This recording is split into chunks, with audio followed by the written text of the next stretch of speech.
Good afternoon and welcome to another edition of Inside the FLX. I'm Josh Durso, and as always, we are coming to you from the FingerLakes1.com studio in downtown Seneca Falls. We have an exciting show today as Ontario County Supervisor Charlie Evangelista joins us in studio to talk about his campaign for the 54th Senate District and much more. Charlie, thanks a lot for coming on. Good afternoon, Josh, and thank you for having me. So tell us a little bit about yourself. You have a really interesting background. Tell us a little bit about your personal background and political background and how you got to where you are today. Well, personal background, married for 36 years, 4 children, all girls, 5 grandchildren. Started out 4 girls, 4 grandchildren, and then the last child is a boy. So we had 8 girls to go. So that's probably one of the reasons why I got into politics many, many years ago, because I could never win an argument at home. But I work at the YMCA, where I'm the executive director for the past 6 years. It's a great opportunity and to work there and pretty much serve youth in health and wellness, social responsibility. And in fact, Josh, I have worked for many nonprofits in my career, and my wife and I joke a little bit that before you retire, you have to work at just about every nonprofit in Ontario County. But I've been a coach for many years, as we were talking about, probably for 30 years, active volunteer, someone that's pretty much vested in our community, and that's kind of transcends into the political world as well. I've been an Ontario County supervisor since 1995. So for 21 years, I've served the city at the Ontario County level. And I really feel that I've gained a lot of knowledge, experience, good relationships. Ontario County is a great place to live and work. And I'd like to see some of the things that I've learned and experienced in Ontario County go to the state. And that's why I'm running for the New York State Senate. Now, what has it been like sort of serving for 20 years is an incredibly long time, and a lot of people would say that a ton has changed in the last 20 years. What has sort of been your perspective seeing the evolution happen over the last 2 decades? Well, that's a tremendous amount of change, and then also there's been a lot of constant too. Mm-hmm. You know, one of the things I really pride myself in, and I think the full board does, is keeping the sales tax and the property tax flat. And when I was elected in '94, starting the tenure in '95, our tax rate was right around $6.23, and now it's just about $6.65. Mm-hmm. So one of the really strong things about Ontario County government has been a consistent effort to keep the property tax flat. And the same thing can be said about the mortgage tax, along with the sales tax. It's one of the lower sales tax in all of New York State. But when you're looking at change, there's been a tremendous amount of change. When I think about the budget, when I first got on the board, it was right around $80 million, which, you know, someone that just started out, I'm going, gee, that's an awful lot of money. Well, our budget right now is $225 million. And, you know, one of the things that I feel has taken place over the years, and one of the reasons why I am running, is the fact that more and more of Ontario County discretionary funding has eroded. And I'm sure you've talked about it. Other candidates have talked about mandates, the unfunded mandates from the state, but they're very, very real. And when you couple that with the property tax cap of 2%, which is really isn't 2%, it's lower than that because the index is inflation. Mm-hmm. We really, as supervisors, have very little discretionary funding on where we want to go to serve our constituents, and it's penalized counties that have run pretty well over the years. I think we've been exemplary in terms of our performance, but the state mandates have really they've hamstrung our ability to serve our people. So that I see as a continual change. You know, the cost of Medicaid has dramatically gone up over the years, and that's another reason why I'm running, is to address that. And I know the governor and the legislature has done some good things in terms of capping it, but it's still very, very expensive. And the amount of plans that we have, there's 12 different plans when the surrounding states have not that amount of plans. So tremendous change, but there's been some good constant too. Now, what are sort of, I would imagine, as you enter a race like this, you have sort of in your mind a few things that really concern you. Now, you've named a couple of them, but what do you believe are the really important eyeball issues that should be focused on moving into a new term and into the future? Well, it's kind of tangent, but I think there's a general disconnect between our state reps and county government. And yeah, we can talk about the mandates, but it's also just in terms of how county government and how state government is not seamless. There's a real disconnect with that. And if elected, that's one of the things I'm going to try to get together and make it a lot more seamless. I think we need to have more state representation at our local governments, at our meetings, more dialogue to what's going on. It seems like whenever there's a hot button emotional issue, there's a huge press release.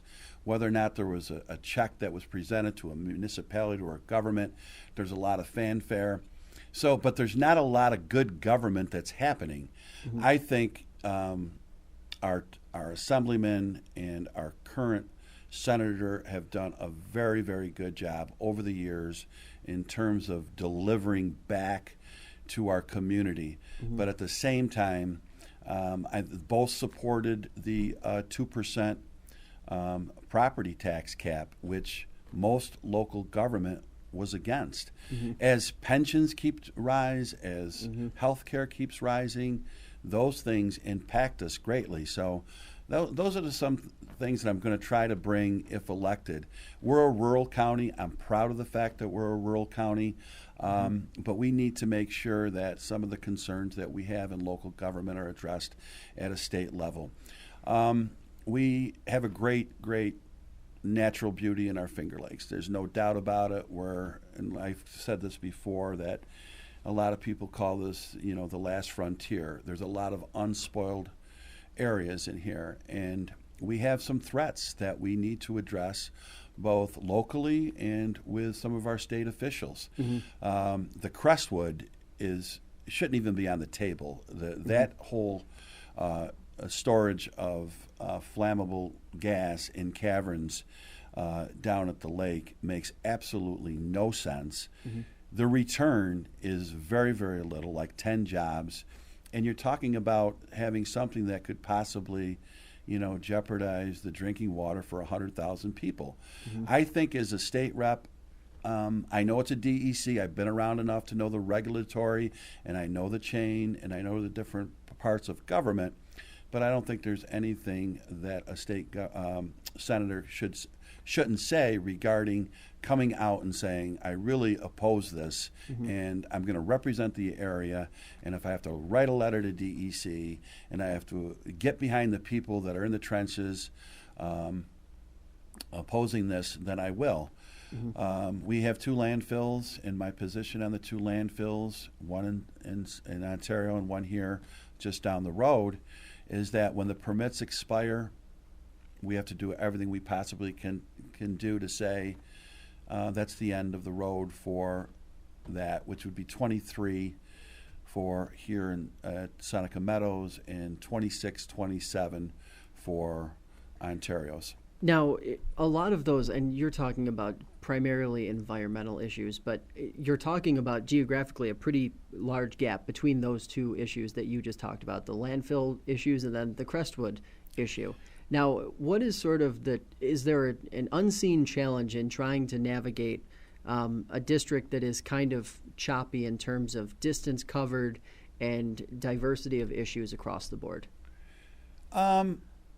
Well, you're right in the fact that it is it's a very large district, but at the same time, I think there's some common themes that go out there, and I think there's some commonality when it comes to the environmental issues. And while there may be a set of issues associated with either one of the landfills or with Crestwood, I think altogether they need to be batched together, because I do see them as an overall environmental threat. And not only an environmental threat, but essentially they are adverse to what we're trying to do in the district. If we're trying to do wineries and agritourism, and we're trying to have people come into this area, having these environmental issues, I shouldn't say environmental issues, if we have these are environmentally concerns, they're a direct conflict for the overall Finger Lakes and what we're trying to do here.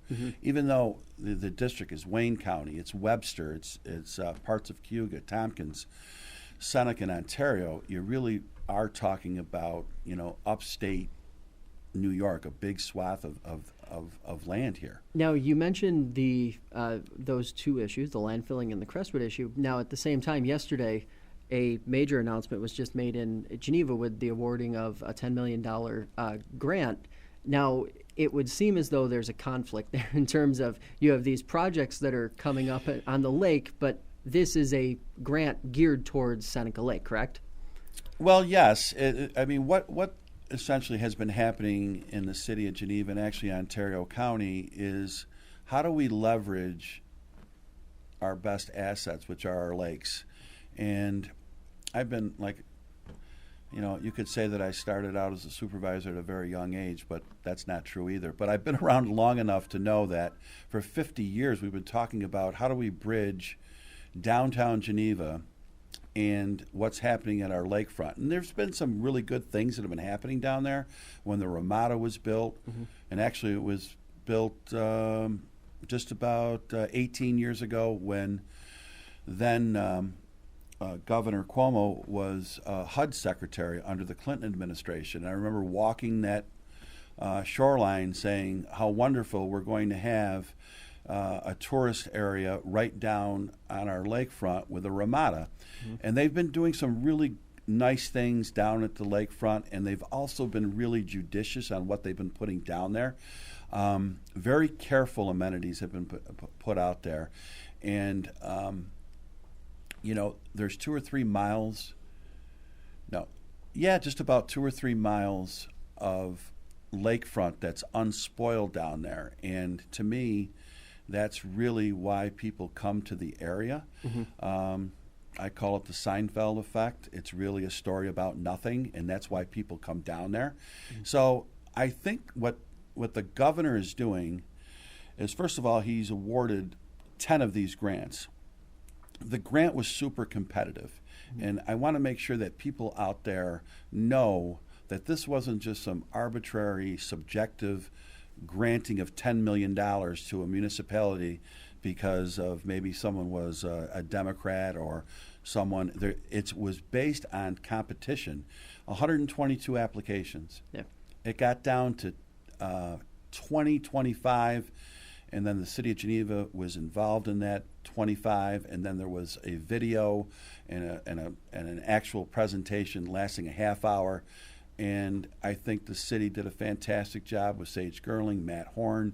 There was help with Hobart and William Smith College's staff, and it garnered a $10 million grant that's going to do a lot of things. But it's essentially going to try, again, we talk about 50 years, to help bridge between the amenities and the benefits of Seneca Lake and the natural beauty with downtown Geneva. We see it all the time. As someone that I live obviously in Geneva, and more people are coming to this area, and they're coming because we take it for granted. Seneca Falls is a gorgeous area. Webster is a gorgeous area. The whole district has a lot of things to offer, and people are coming from all over the world, and this grant is going to leverage what they've done very, very well. There's a lot of good things happening, a lot of private investment. They don't like to be called, probably you're in this group, you don't want to be called a millennial. Young people are really investing and they're coming back. Again, I have 4 daughters. Mm-hmm. They all went to college, and that's why I'm broke, but that's another story for another time. But at the same time, I would want to see them come back with their grandchildren, my grandchildren coming back to the area. So getting back to the grant in downtown Geneva, it makes all the sense. It was a competitive grant, and it's going to make something good that was happening a lot better. Now, what do you think what you're talking about in sort of specific is business growth? You need business growth to bring these millennials back, and one of the knocks on this area historically has been that businesses are exiting, they aren't coming in. Now, what do you think can be done to sort of continue the improvements that have been seen over the last 5 or so years? I think if there's any lessons to be learned here, and getting back to the grant and what was happening here, not only in Geneva, but in other downtowns within the district and other areas, the days of economic development where you're going to, entice a 2,000 employee factory to come in are over. The way that you're going to grow the economy and to grow business is much like that's been happening. Very small, entrepreneurial, creative, whether it's technology, whether it's restaurants, whether it's the craft beer industry, whether it's wineries. Those are the businesses that are succeeding, and they're growing, and they're attracting people to come in and having that spin-off effect.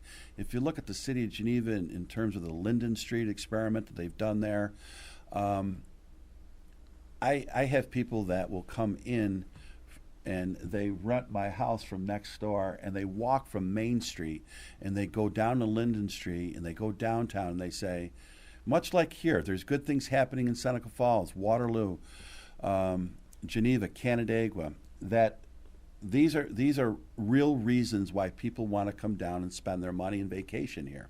And of course, with the lakes being a huge, huge attraction as well. So I guess to answer your question, it's small, it's creative, it's out-of-the-box things, and that's where government works, and that's where government can help and really leverage the dollars that are invested. Again, one of the things that I really didn't like over my tenure was that, economic development would be somewhat with IDAs trying to make or not try to entice, a nearby business from Monroe County to come across the border here, so to speak, and end up in Victor or in Farmington. Mm-hmm. So that's really it's not creating anything. All it's really doing is keeping the same amount of cards in the deck, but just transferring them around. So I like the direction that we're going, and that's kind of like the path that I would follow if I was elected. Now, you just mentioned something interesting. I think that the concept of pulling jobs from one area outside of a district and pulling them into it is one of the common arguments against what is being developed in the northern part of this county, Del Lago Resort and Casino, saying that essentially you're going to be pulling from other casinos and not necessarily creating new. Now, do you think that was exaggerated with that particular issue, or do you think that that is a genuine creation? I think it's a genuine creation, and I 100% supported Lago's being here and established. And I know there was some people, a minority of people, but still important people that, did not want it to be there. But the benefits that are going to happen when this is actually completed are so tremendous that you have to protect the minority, but you have to represent the majority. Mm-hmm. And with that said,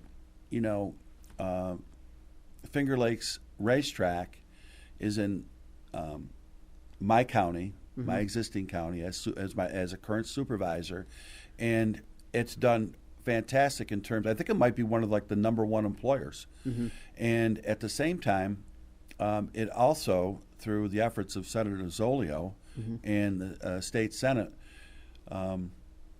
for having it there and having Ontario host it, the town of Farmington has received money and Ontario County has received money. Getting the fact that, going back to your question on whether or not they can be compatible, I think they can. And I think one of the important things that needs to be vetted out, and something that I would support, is in the event that the racetrack's concerns are going to be verified in terms of job loss and job business, then I think the state has the obligation to make sure that, like, the purses for the horses are increased, so that was the whole intent of the reason why the Racino was built within the racetrack, is that they wanted to make sure horse racing still stayed viable. And whether or not it's going to be in the future or not is another maybe another chapter. But at the same time, I think the fact that we need to protect the Ontario County Finger Lakes racetrack. Now, one of the obvious challenges for any Democrat running in this district is the voter registration deficit that exists, around 14,000 if my numbers are correct in my mind. What sort of approach have you had to this with that in mind? Well, I think I'll just give you the example that when I've been out, and I've been out a month, I announced my candidacy late. And it was something where I just said to my wife, at the stage of my time, of my life, and coupled with the fact that I felt that I was more experienced than anybody that had put their hat in the ring, I had to get out there, and I had to go out there with in front of people and through the district. And I think what I've picked up is the fact that while the enrollment disparity is great, as you alluded to, while I'm out getting signatures, and I'm going to file Monday, and I've been very fortunate to have support from all over the district in terms of getting the petition signed. You need 1,000. I want to have 1,100, 1,200 signatures so that it's bulletproof when I go down there to file. But one of the things as I go knocking on doors is the fact that, again, I'm not trying to say this as somebody that is super confident, but the fact is I've been doing this for 21 years, and people know me. I think they have a pretty good idea of what my record is. I've coached in their neighborhood. I've coached their child. I've coached against their child. They know my work as executive director. They know my work in nonprofits. So the point I'm trying to make is I've had a lot of people that are not registered Democrat say that if you can get through the primary, we're going to support you in the general. Now, what is next for you as you're going? Now, you say the petition deadline is Monday. It's coming up.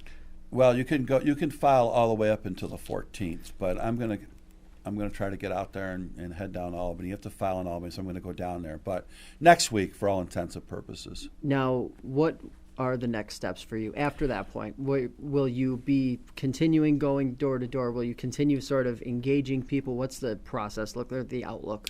Yeah, then the campaign really is full court, so to speak. I mean, you have to be out there. You have to be in front of people.